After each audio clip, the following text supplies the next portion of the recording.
کیا مسلمانوں کے لیے یہ آخری رمضان ہوگا؟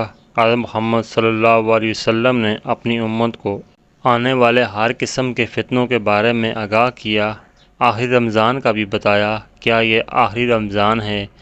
بہت سی نشانیاں پوری ہو چکی ہیں، اور سب سے بڑی نشانی یہ ہے کہ بسم اللہ الرحمن الرحیم۔ حضرت ابن عمر سے روایت ہے کہ حضور نبی کریم صلی اللہ علیہ وسلم نے فرمایا کہ جنت سال کے آغاز ہی سے اگلے سال تک رمضان مبارک کے لیے سجا دی جاتی ہے۔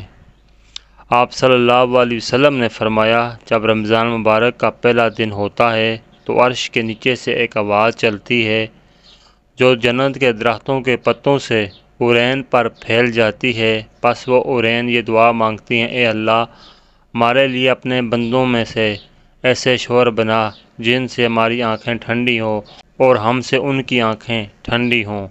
حضرت امام مہدی کے ظہور سے قبل قریب ترین نشانیوں میں سے ایک نشانی رمضان المبارک میں ایک زوردار آواز سنائی دینا ہے۔ وہ چیخ کی صورت میں ہو یا دھماکے کی صورت میں۔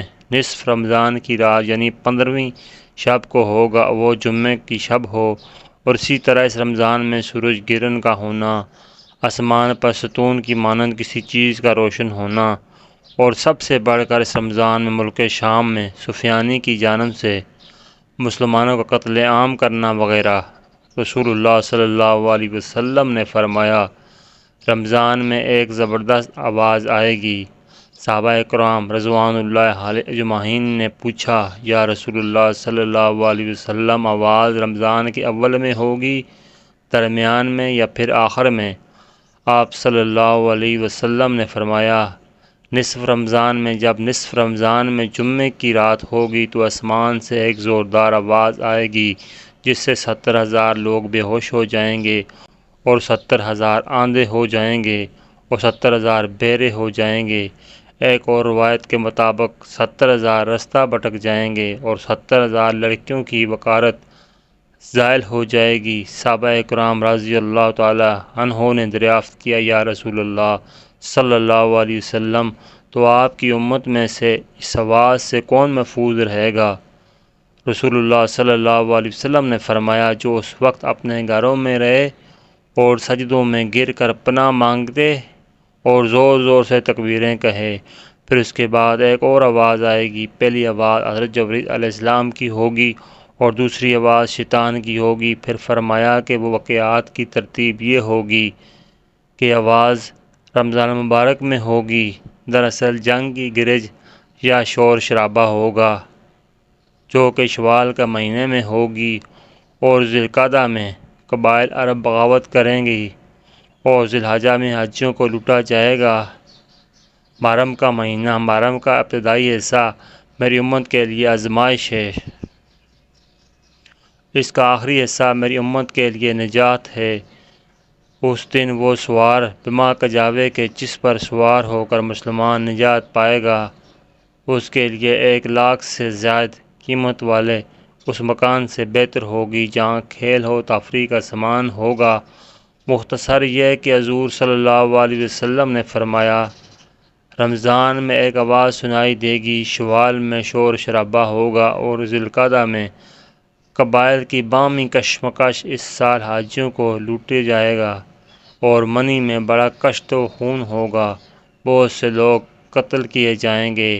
وہاں اس وقت خون ریزی ہوگی جب کہ وہ جمرہ عقبہ میں ہوں گے، اور محرم کی ایک ندا دینے والا آسمان سے ندا دے گا کہ جان لو یہ مہدی اللہ کا خلیفہ ہے، اس کی سنو اور اطاعت کرو۔ محمد بن علی رحمۃ اللہ علیہ کا قول ہے کہ 2 نشانیاں ہیں جو زمین و آسمان کی تخلیق سے لے کر آج تک نظر نہیں آئی۔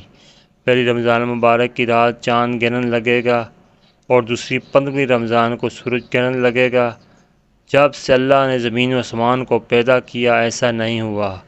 یہ بات حقیقت ہے کہ سورج گرہن ہمیشہ چاند کی شروع کی تاریخوں میں ہوتا ہے، اور چاند گرہن ہمیشہ چاند کی 13ویں، 14ویں اور 15ویں تاریخ کو ہوتا ہے، لیکن ظہور مہدی سے قبل رمضان مبارک میں یہ ترتیب بدل جائے گی۔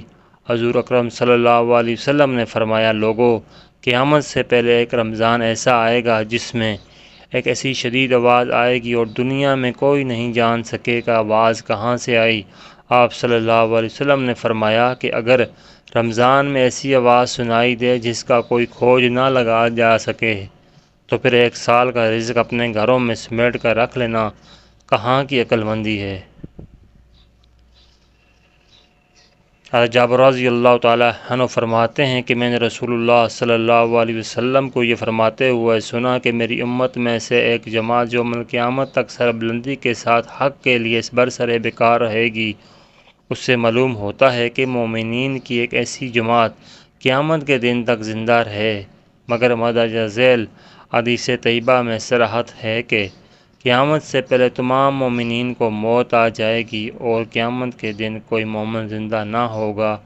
حضرت علی رضی اللہ تعالی عنہ سے پوچھا گیا وہ کون سا عمل ہے جسے موت کے وقت ملک الموت انسان کی تعظیم کرتے ہیں، اس کی روح سکون سے قبض کرتے ہیں؟ تو حضرت علی رضی اللہ تعالی عنہ نے فرمایا، اے شخص، وہ 3 عمل یہ ہیں، جو شخص یہ 3 کام کرتا ہے تو فرشتہ موت اس کی تعظیم کرتا ہے، یوں وہ اپنے مالک حقیقی سے جا ملتا ہے۔ جب حضور صلی اللہ علیہ وسلم کی وفات کا وقت قریب آیا تو آپ صلی اللہ علیہ وسلم نے فرمایا، کیا میری امت کو موت کی تکلیف برداشت کرنی پڑے گی؟ تو فرشتے نے کہا، جی ہاں کرنی پڑے گی۔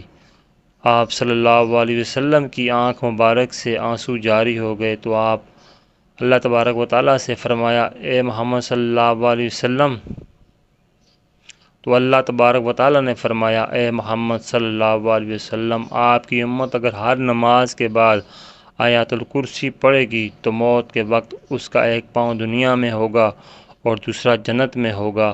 سیدنا ابو امامہ رضی اللہ تعالیٰ عنہ فرماتے ہیں کہ رسول اللہ صلی اللہ علیہ وسلم نے فرمایا، جو شخص ہر فرض نماز کے بعد آیت الکرسی پڑھے تو اس کو جنت میں داخل ہونے سے موت کے سوا کوئی چیز نہیں روک سکتی۔